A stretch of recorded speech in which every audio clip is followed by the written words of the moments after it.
యేసుక్రీస్తు నామంలో ప్రతిరోజు దేవుని వాగ్దానం అనే కార్యక్రమానికి మిమ్మల్ని అందరినీ ప్రేమతో ఆహ్వానిస్తూ ఉన్నాం. ఎలా ఉన్నారు? అందరూ బాగున్నారా? దేవుని కృపలో దయలో వర్తిల్లండి.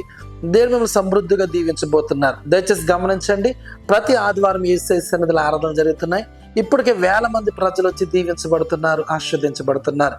మిమ్మల్ని ప్రేమతో ఆహ్వానిస్తున్నారు. రండి, ఆదివారం దేవుని కార్యాలు మీరు అనుభవించబోతున్నారు. అలాగే మరొక ప్రత్యేకమైనటువంటి అనౌన్స్మెంట్ మీ అందరికి తెలియజేస్తున్నాం. 2024 సెప్టెంబర్ 25, 26, 27 అనగా ఈ నెలలో దేవుడు అద్భుతమైన సభలు జరిగించబోతున్నాడు. మీరందరూ రండి, కుటుంబాలుగా దేవుని యొక్క సన్నిధి, ప్రసన్నత, ఆశీర్వాదాలు పొందబోతున్నారు. ఈ 3 రోజుల ఉపవాస పండుగల్లో దేవుడు బలమైన కార్యాలు మీ పక్షాన జరిగించబోతున్నారు. అద్భుతమైన దైవ సేవకులు రాబోతున్నారు. ఈ రోజు కూడా అద్భుతమైన వాగ్దానాన్ని దేవుడు మనకిస్తున్నారు. రండి, వాగ్దానం చదువుకుందాం.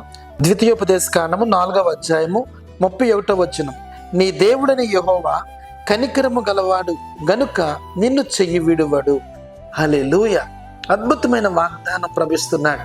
నీ దేవుడని యెహోవా కనికరము గలవాడు గనక నీ చెయ్యి విడువడు అని వాగ్దానం చేస్తున్నాడు. దేని బిడ్డలారా, మనల్ని చెయ్యి విడిచిపెట్టే దేవుడు కాదు. ఈరోజు మనం ఎలాంటి పరిస్థితుల్లో ఉన్నా, ఎలాంటి కష్టంలో ఉన్నా, ఎలాంటి ఇబ్బందులో ఉన్నా కానీ దేవుడు నీ చెయ్యి విడిచిపెట్టేవాడు కాదు.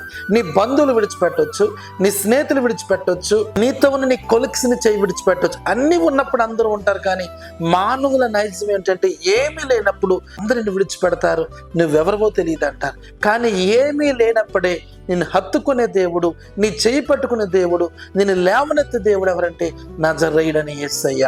దేవుని వాక్యం వింటున్న ప్రియ సహోదరి, సహోదరుడా, ఈ రోజు నువ్వు కూడా కష్టంలో ఉన్నావేమో, నష్టంలో ఉన్నావేమో, వేదనలో ఉన్నావేమో, దుఃఖంలో ఉన్నావేమో, కనికరము లేక వేదనతో, దుఃఖముతో, అనారోగ్యంతో పడిపోయి ఉన్నావేమో.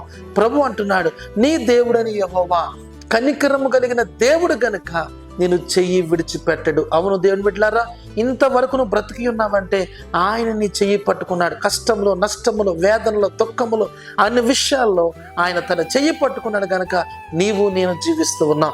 ఈరోజు ఈ వాగ్దానం వింటున్న మీలో చాలా మంది కన్నీటిలో ఉన్నారు, వేదనలో ఉన్నారు. భర్త విడిచిపెట్టి త్రాగుడికి వ్యసనం బానిసమైపోయి, పిల్లల్ని మాట వెనక, కుటుంబంలో నెమ్మది లేక, అప్పులైపోయి, రుణాలైపోయి, బాకీలైపోయి, ఎటూ తగిన పరిస్థితుల్లో ఏంటి నా జీవితం, ఏంటి నా బ్రతుకు, ప్రభు నా చేయి విడిచిపెట్టాడేమో అనే భయము, ప్రశ్న నీ జీవితంలో ఉన్నాయి. అయితే ప్రభు ఈరోజు ఈ ఉదయకాల సమయంలో నీతోనే మాట్లాడుతున్నాడు. నీ దేవుడు కనికరము కలిగిన దేవుడు గనక నీ చెయ్యి విడువడట. ఈరోజు నీ మీద జాలి పడుతున్నాడు, నీ కుటుంబం మీద కనికర పడుతున్నాడు. నీ వ్యాపారంలో అభివృద్ధి, నీ పిల్లల ఆశీర్వాదం, నీ కుటుంబంలో దీవెన, స్వస్థత నువ్వు అనుభవించబోతున్నావు. ఎందుకంటే నీ చేయి విడిచిపెట్టలేదు, ఆయన నీ చేయి పట్టుకుని నిన్ను పైకి లేవనెత్తబోతున్నాడు. ప్రార్థన చేసుకుందాం. ప్రభువా నీకు స్తోత్రం. ఎంతమంది వాగ్దానం విన్నారు ప్రభువా?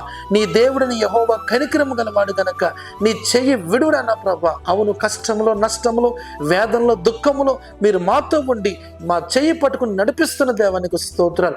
ఎంతమంది పడిపోయి ఉన్నారు, చితికిపోయి ఉన్నారు, పాడైపోయి ఉన్నారు, అనారోగ్యంతో ఉన్నారు. ఇప్పుడే నీ కనికరము కలిగిన హస్తాన్ని వారి మీద చాపండి ప్రభువా, లేవనెత్తి నడిపించండి. యేసు నామమున అడుగుచున్నాము తండ్రి, ఆమేన్, ఆమేన్. హల్లెలూయా. దేవుడు మిమ్మల్ని అందరినీ దీవించును గాక. ఆమేన్. God bless you. దయచేసి గమనించండి, ఈ నెల 25, 26, 27 తేదీల్లో 3 రోజులు, 3 పగళ్ళు, 3 రాత్రులు అద్భుతమైన ఉపవాస పండుగలు జరుగుతున్నాయి. కుటుంబాలుగా రండి. దేవుని యొక్క శక్తి, అభిషేకం, స్వస్థతలు, విడుదల, గొప్ప కార్యాలు జరగబోతున్నాయి. ఎంతమంది వచ్చినా ఫ్రీ అకామిడేషన్ ఉంటాయి. కాబట్టి మిమ్మల్ని అందరినీ ప్రేమతో ఆహ్వానిస్తున్నాం. దేవుని మిమ్మల్ని దీవించును గాక. ఆమేన్.